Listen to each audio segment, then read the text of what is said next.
Dios te bendiga, amado hermano, en esta mañana. Que la paz de Dios, la salud, la prosperidad y la armonía reinen en tu hogar. Hoy vamos a terminar el tema que venimos hablando. Este es el tema de la persecución conduce a la oración. La persecución conduce a la oración. Vamos a ver la última parte del tema. Y con esto vamos a terminar el libro de los Hechos por el momento. Lo vamos a dejar ahí en el capítulo 12. Vamos a leer en el libro de los Hechos, capítulo 12, versículo 11 hasta el 17. 11 hasta el 17. Dice así, versículo 11 hasta el 17.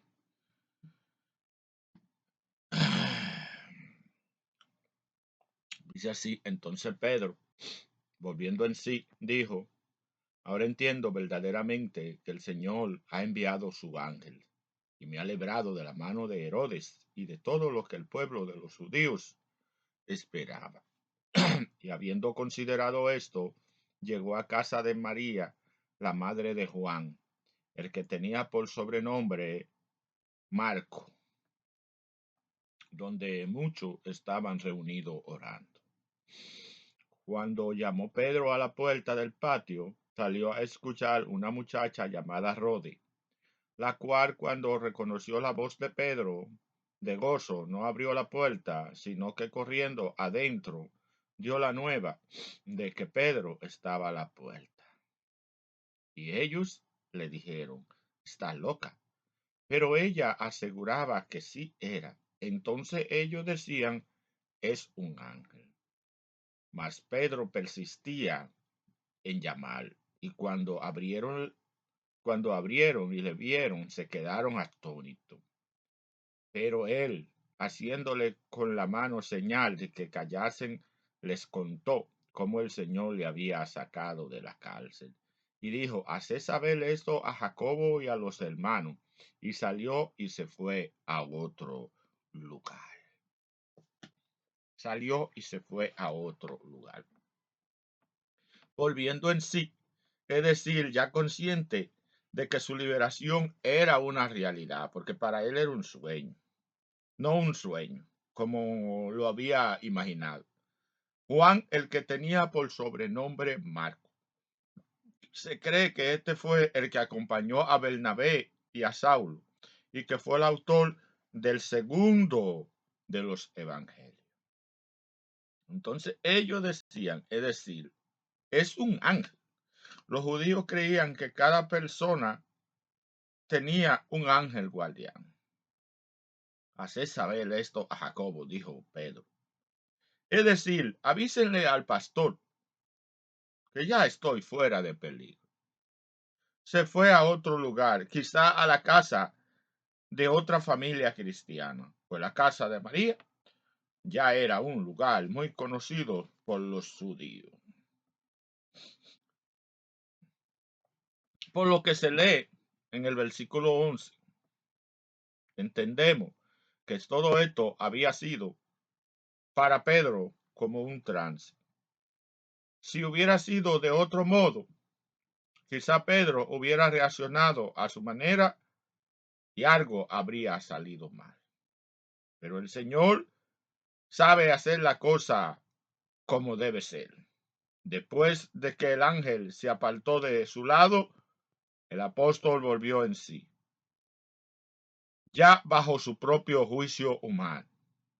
Reconoció que su salida de la prisión era una realidad y que tenía que ponerse en contacto de inmediato con la iglesia.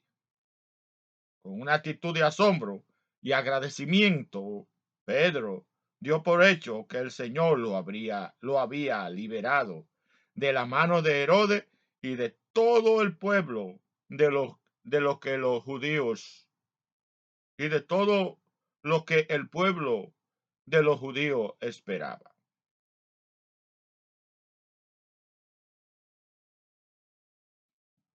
Esto no indica que él sabía que el día siguiente iba a ser asesinado por el malvado Agripa. primero, para agradar a ese pueblo que siempre era manipulado por los líderes de la religión judía. Luego que salió de su asombro, lo más indicado era buscar la casa de alguna familia cristiana. El hogar de María, la madre de Juan Marcos, era el lugar favorito de reunión. Algunos creen que en esa casa estaba el aposento alto, en que Jesús tomó la última Pascua y primera Santa Cena. También fue el lugar en que se derramó el Espíritu Santo en el día del Pentecostés.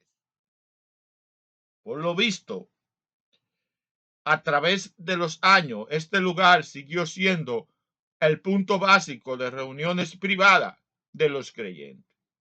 Aunque las reuniones en multitud tenían lugar en los atrios del templo y otros sitios, la última parte del versículo 12 nos informa que allí, en casa de María, muchos estaban reunidos orando. Pero esa no era la totalidad de la iglesia. Como veremos más adelante, en otros lugares habían también cristianos, quizá no en vigilia, pero sí estaban esperando oír la última noticia acerca de Pedro. Cuando Pedro llegó a la casa de María, tocó el portón que daba ingreso al patio. La casa de Oriente era muy parecida a las que quedaban en algunos lugares con semblanza de tipo colonial español. El portón de la calle comunicaba el patio interior, de donde se entraba a las distintas habitaciones, a la sala, al comedor y otras partes del edificio. Al oír el ruido, salió a escuchar una muchacha llamada Rode. Nótese que no iba con la intención de abrir, sino solo a escuchar. Esto quizás se debía al estado de persecución que reinaba contra los creyentes. La voz de Pedro era familiar e inconfundible para la joven, pero de gozo no abrió la puerta, sino que fue deprisa a avisar a la congregación que el apóstol estaba en la calle. La noticia era muy buena para ser real, según ellos. Todos sabían que esa era la última noche de vida para Pedro. Y a pesar de que estaban orando sin cesar por su liberación, casi nadie podía creer que otro milagro se hubiera realizado. Lo primero que pensaron fue que la muchacha estaba loca, que estaba oyendo lo que no era. Luego surgió la idea de que sin duda ya lo habían matado y que su ángel había llegado a despedirse de ellos. Esta creencia judía parecía fundarse en el Salmo 34:7 y Mateo 18:10. Pero ya sabemos que esa era una interpretación errónea de tales pasajes. Veamos qué dice el Salmo 34:7.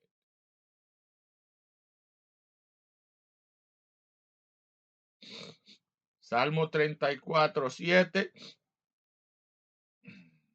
Alabado sea Dios, dice así. El ángel de Jehová acampa alrededor de los que le temen y lo defiende.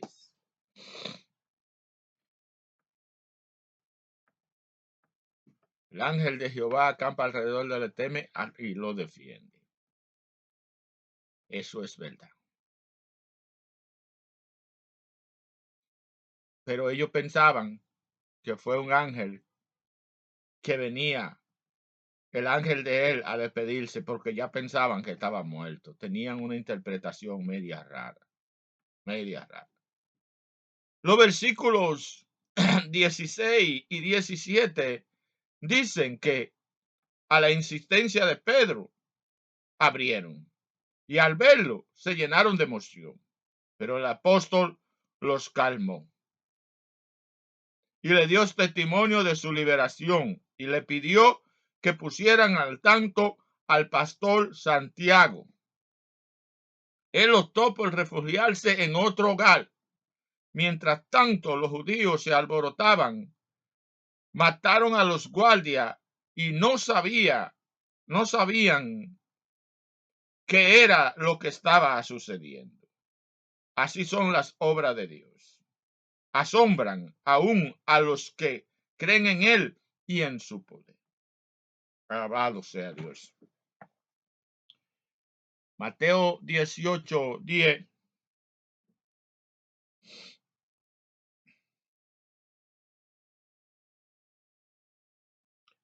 Dice, Mateo 18:10,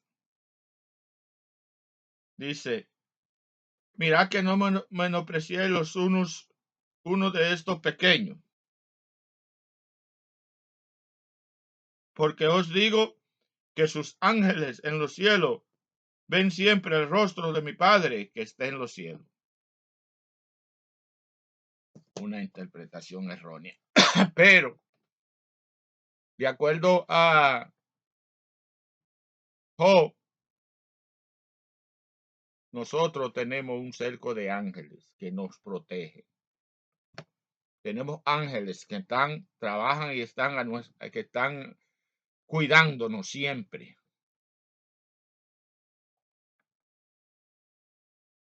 En esta enseñanza, concluyendo, amado hermano, hemos visto tres actitudes de la iglesia primitiva, la iglesia de Jerusalén. Ante la encarnizada persecución que el malvado Herodes destacó contra los creyentes, estos se refugiaron en su único abrigo, la oración. Después de perder a Jacobo, hermano de Juan, lo más seguro era que también fuera asesinado el más destacado de sus líderes, Pedro. En respuesta a la oración única y ferviente, el Señor libró de la cárcel y de la muerte a su siervo. Tan maravillosa fue su liberación que la iglesia no podía aceptar la respuesta dada a su oración. El fin del maligno rey de los judíos fue trágico. Murió comido de gusano, según el versículo 23. Por otro lado, la iglesia volvió a experimentar un gran avivamiento. La palabra del Señor crecía y se multiplicaba, según el versículo 24, si lo lee en el mismo capítulo 12. Con esto se nos recarga una vez más que la persecución conduce a la oración a la victoria y la victoria al avivamiento. Estemos preparados, amado hermano, para participar en esta etapa que se repiten en la iglesia a través de los años. El Señor quiere usarnos en alguna forma. Seamos atentos a su espíritu. Vamos a orar más, amado hermano. Vamos a hablar más con el Señor. No esperemos estar en situaciones calamitosas para orar. Oremos en los momentos felices, oremos en los momentos de tristeza. Oremos en cada momento. Vamos a estar orando con el Señor siempre. Dios te bendiga, Dios te guarde, que la paz de Dios, la salud, la prosperidad sea contigo y con los tuyos. Hoy hemos terminado el tema, la persecución conduce a la oración, y con esto concluimos el capítulo 14 por el momento. Si está ahí, amado amigo, y no has aceptado a Jesucristo como tu único eficiente Salvador, hoy es el momento oportuno. Hoy Dios tiene una cita divina contigo. No importa qué grande sea tu pecado, Dios lo perdona. La sangre de Jesucristo, su Hijo, te limpia de todo pecado. Él es el único que puede cambiar y transformar tu vida. Si deseas aceptar a Jesucristo como tu único y eficiente Salvador, hoy es el momento oportuno. Levanta tu mano ahí mismo y repite esta corta oración conmigo. Señor del cielo y de la tierra, en este momento te acepto como mi único y eficiente Salvador. Perdona mi pecado, borra mis rebeliones, inscribe mi nombre en el libro. Si ha hecho esta corta oración, te pido que pase a una iglesia más cercana a tu hogar y te congregue en este lugar. También vamos a orar por ti. Si está enfermo, pon tu mano en el lugar afectado y oraremos por ti. Recuerda que el Señor sigue haciendo milagros, aunque hay algunos que dicen que ya la era de los milagros se ha terminado. Nosotros somos de los que creemos que Jesucristo, que el Señor, que su Espíritu Santo sigue haciendo milagros. La era de los milagros no ha terminado. Así que pon tu mano en el lugar afectado y vamos a orar por ti. No importa la enfermedad, Dios puede hacerlo. Señor del cielo y de la tierra, en este momento te pido por ese hermano, esa hermana, ese amigo, esa amiga. Están a través de las redes sociales, no sabemos qué tipo de enfermedad tienen, pero sí, Señor, tú lo sabes. Para ti, Señor, no hay nada imposible. Te rogamos, Dios, que tú digas la palabra y que un ejército de ángeles salgan en este momento a ministrar sanidad sobre nuestros hermanos y nuestros amigos, oh Dios mío, y que no importa las enfermedades que tengan, oh Dios mío, tú en este momento, oh Dios, pasen tu mano sanadora sobre cada uno de ellos y lo dejes sano en el nombre poderoso de Jesús y por el poder de tu palabra. Gracias, mi buen Dios. De igual manera, te pedimos, oh Dios, que se están pasando por algún tipo de problema, oh Dios mío, Padre, que tú pases, Padre, que tú se lo resuelvas. Para ti no hay nada imposible, sea problema en el matrimonio, problema financiero, problema en el hogar, problema en la familia, problema en el trabajo, Dios mío, que tú se lo resuelvas. Señor, te dejamos a nuestros amigos, nuestros hermanos en tus manos, que se haga tu voluntad. Gracias, mi buen Dios, en el nombre de Jesús. Amén, amén y amén. Dios te bendiga, Dios te guarde. Ha sido el hermano Félix Abreu hoy con la última parte del libro de los Hechos. Dios te bendiga y que tenga un feliz resto del día.